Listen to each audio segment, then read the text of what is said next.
ఒక్క హిట్ కావాలంటూ తెగ ఆరాట పడిపోతుంది ఈ ఢిల్లీ బ్యూటీ. గత 6 ఏళ్లుగా సక్సెస్ తో దోబుచులాడుతుంది. మరి దీంతో ఈ అమ్మడి ఆశలన్నీ వచ్చే సమ్మర్ పైనే పెట్టుకుందట. ఇంతకీ బ్లాక్ బస్టర్ కోసం అంతగా ఆరాట పడిపోతున్న ఈ ముద్దుగుమ్మ ఎవరో చూసేద్దామా?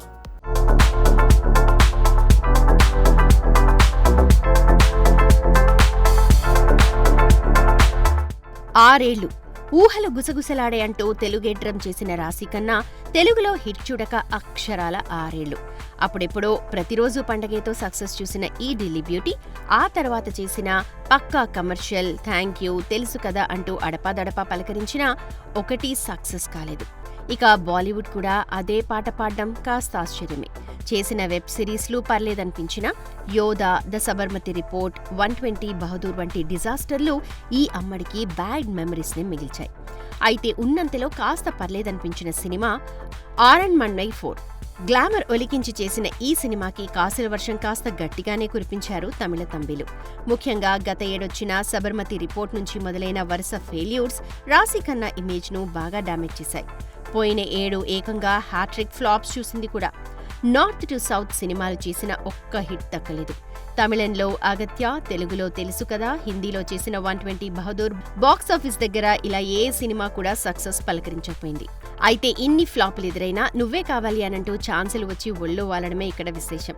మరి ప్రస్తుతం ఫర్జీ 2 వెబ్ సిరీస్ తో పాటు లాఖో మే ఏక్, బ్రిడ్జ్ ఫిలిమ్స్, తమిళంలో సిద్ధార్థ్ హీరోగా తెరకెక్కుతోన్న రౌడీ అండ్ కో, తెలుగులో చేస్తోన్న ఏకైక సినిమా ఉస్తాద్ భగత్ సింగ్ లలో ఏ ఒక్క సినిమా అయినా ఈ అమ్మడికి సక్సెస్ అందిస్తుందో లేదో చూడాలి.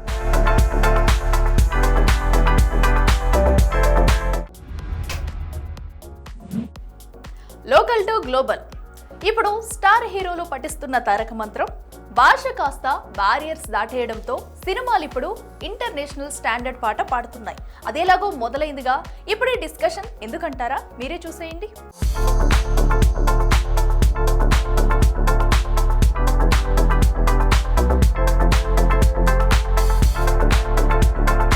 ఏంటి pan Indiana?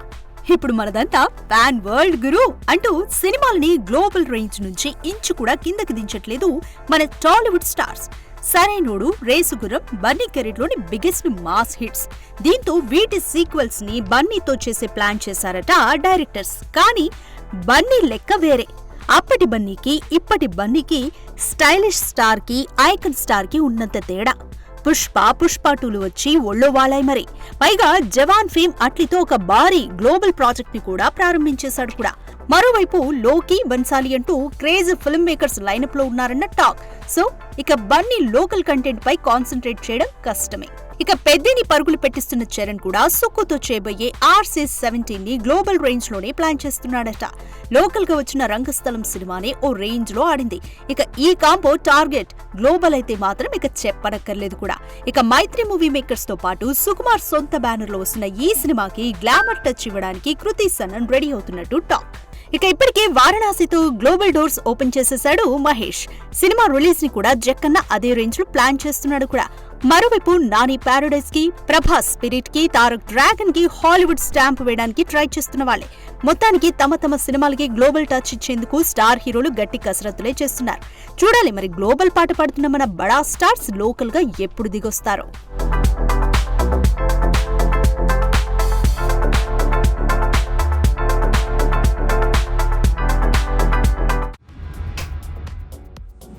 Japan Japan Japan. మన స్టార్స్ అందరికీ ఇప్పుడు జపాన్ సెకండ్ హోమ్ అయినట్టే కనిపిస్తుంది. తలైవ వేసిన రాచబాటలోనే మేమంతా అంటూ తమ సినిమాలని అక్కడ రిలీజ్ చేస్తూ కోట్ల వసూళ్లు కొట్టేస్తున్నారు. మరి ఇదే బాటలో నడుస్తున్న మన పుష్పరాజ్ కూడా అక్కడ పాగా వేస్తాడా? అసలు మన పుష్పరాజ్ జపాన్ లో ల్యాండ్ అయ్యేది ఎప్పుడు?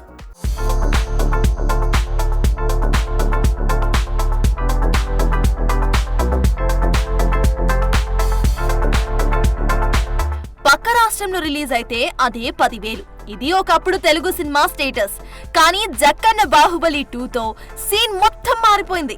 డార్లింగ్ పాన్ వరల్డ్ గేట్లు బార్లుగా తెరవడంతో తెలుగు సినిమా ఇప్పుడు గ్లోబల్ స్టాంప్ వేసుకుంటుంది. ముఖ్యంగా ఓవర్సీస్ అంటే అమెరికానే గుర్తుకొచ్చి మనకి ఇప్పుడు జపాన్ మరో సెకండ్ హోమ్ గా మారిపోయింది. ఇక ప్రభాస్, ఎన్టీఆర్, రామ్ చరణ్ లాంటి స్టార్స్ కు అక్కడున్న ఫాలోయింగ్ గురించి ప్రత్యేకంగా చెప్పాల్సిన పనే లేదు. ఆ క్రేజ్ తోనే 30 ఏళ్ల క్రితం నాటి ముత్తు రికార్డ్ ను జపాన్ లో RRR బ్రేక్ చేసింది. అలా ఈ సినిమా ఒక్క జపాన్ లోనే ఏకంగా 500 రోజులు వాడి 130 కోట్లని వెనకేసింది కూడా. ఇక అంతకు ముందు బాహుబలి మంచి కలెక్షన్ సాధించగా దేవరా కూడా జపాన్ లో బ్లాక్ బస్టర్ అయింది. తారక్ జపాన్ లో హల్చల్ చేసిన రోజులని అప్పుడే మర్చిపోలేం కూడా. ఇక ఇప్పుడు నా వంతు అంటూ పుష్ప 2ని జాపనీస్ భాషలో పుష్ప కుర్నీన్ పేరుతో జనవరి 16, 2026న వదిలే ప్లాన్ చేస్తున్నాడు మన బన్నీ. ఇందుకోసం గిగ్ పిక్చర్స్, షోచి డిస్ట్రిబ్యూషన్ సంస్థలతో మైత్రి మూవీ మేకర్స్, సుకుమార్ రైటింగ్స్ ప్రత్యేక ఒప్పందాలు కుదుర్చుకున్నాయని టాక్. అది కూడా రికార్డ్ నంబర్ స్క్రీన్లలో. అంటే జపాన్ లోనూ మన పుష్పరాజ్ భారీ నంబర్స్ పై కన్నేసినట్టే కనిపిస్తుంది. ఇక జాపనీస్ ట్రైలర్, కొత్త పోస్టర్స్, స్టిల్స్ రిలీజ్ కాగా సోషల్ మీడియాలో అవి భారీగా వైరల్ అవుతున్నాయి. మరోవైపు వారణాసి, బన్నీ అట్లీ సినిమాలు కూడా జపాన్ మార్కెట్ టార్గెట్ గా రిలీజ్ అయ్యేవే. ఇక ఇప్పటికే ఆడియన్స్ కి హాయ్ చెప్పేందుకు జపాన్ చెక్కేశాడు డార్లింగ్. బాలకం చూస్తూ ఉంటే మన హీరోలు ఇక అమెరికా కన్నా జపాన్ పైనే ఫోకస్ పెంచేలా కనిపిస్తున్నారు.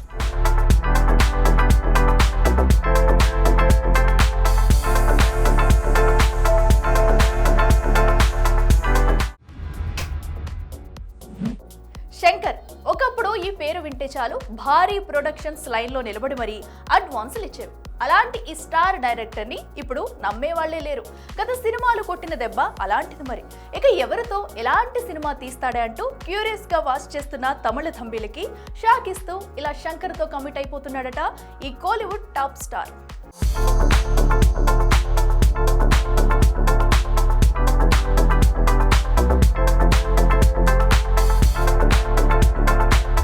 ఒకప్పుడు భారీ సినిమాలకి care of visual wonders, social message, భారీ బడ్జెట్ అన్నిటినీ బ్లెండ్ చేసి ఆడియన్స్ ని మెస్మరైజ్ చేసేవారు. ఇక ఈయన డైరెక్షన్ లో కనిపించాలని కోరుకోని హీరో లేడంటే ఆశ్చర్యం లేదు. కానీ అదంతా గతం. ఇప్పుడు ఆయనతో సినిమా అంటేనే బెంబేలెత్తిపోతున్నారంతా. ఒకప్పుడు చేసిన మ్యాజిక్ మళ్లీ రిపీట్ కావట్లేదు మరి. కమల్ హాసన్ తో వచ్చిన ఇండియన్ 2, రామ్ చరణ్ తో వచ్చిన గేమ్ చేంజర్లు పెట్టిన బడ్జెట్లో సగం కూడా రావట్టని పరిస్థితి. సరిగ్గా ఈ టైంలో మళ్లీ శంకర్ తో జతకట్టే ఆ హీరో ఎవరా అని క్యూరియస్ గా వాచ్ చేస్తున్న మూవీ లవర్స్ కి పెద్ద షాకే ఇవ్వబోతున్నట్ట సూర్య.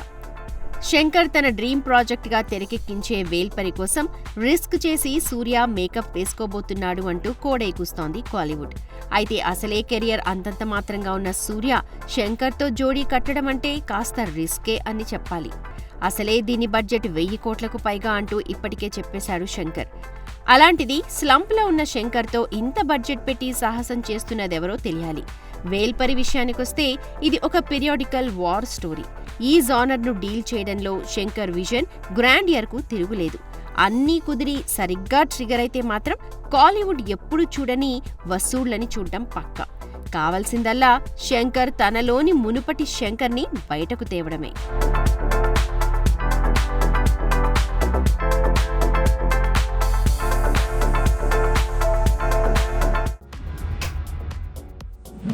టాలీవుడ్ లో పెద్ద హీరోల సినిమాలకు ఉండే క్రేజే వేరు.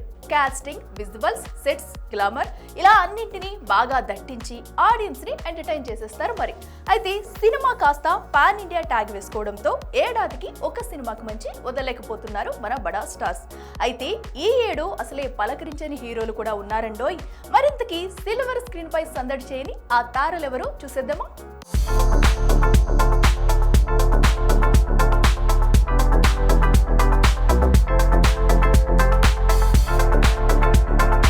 సినిమా అంటే స్టార్, స్టార్ అంటే సినిమా.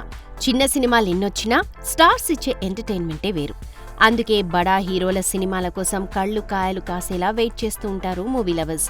అయితే సినిమా స్కేల్ మారిపోవడంతో ఏడాదికి 2-3 వదిలే స్టార్స్ ఇప్పుడు కనీసం ఒక్క బొమ్మైనా వదలని పరిస్థితి. ఇలా ఈ 2025కి హ్యాండ్ ఇచ్చిన ఆ స్టార్ హీరోలను చూస్తే 2023 ఆగస్టు 11న బోలా శంకర్తో వచ్చిన చిరు సిల్వర్ స్క్రీన్ పై కనపడి దాదాపు 2 ఏళ్లైంది. వచ్చే పొంగల్కి శివశంకర వరప్రసాద్ గారితో వస్తానంటూ రెడీ అయ్యాడు. ఇక ఈ ఏడు పొంగల్కే రావాల్సిన విశ్వంభర వచ్చే ఏడు సమ్మర్కైనా వస్తుందో లేదో. ఇక వారణాసితో యమా బిజీగా ఉన్న మహేష్ కూడా వెండి తెరపై కనబడి 2 ఏళ్లు కావస్తోంది. త్రివిక్రమ్ దర్శకత్వం వహించిన గుంటూరు కారం చిత్రం 2024 సంక్రాంతి కానుగ్గా జనవరి 14న విడుదలైన విషయం తెలిసిందే. ఇక టాక్స్ బట్టి మళ్లీ మహేష్ పలకరించేది 2027లోనే.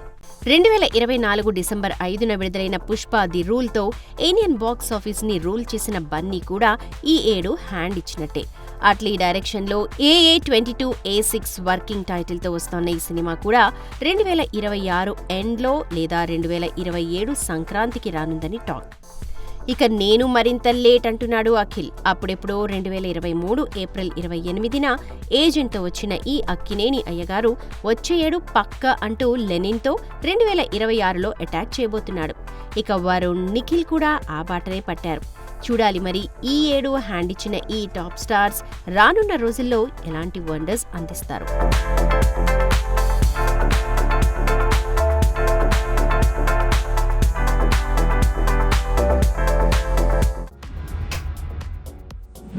ఇది వాళ్ళ big cinema. Keep watching big TV. Anchors wardrobe courtesy shopper stop.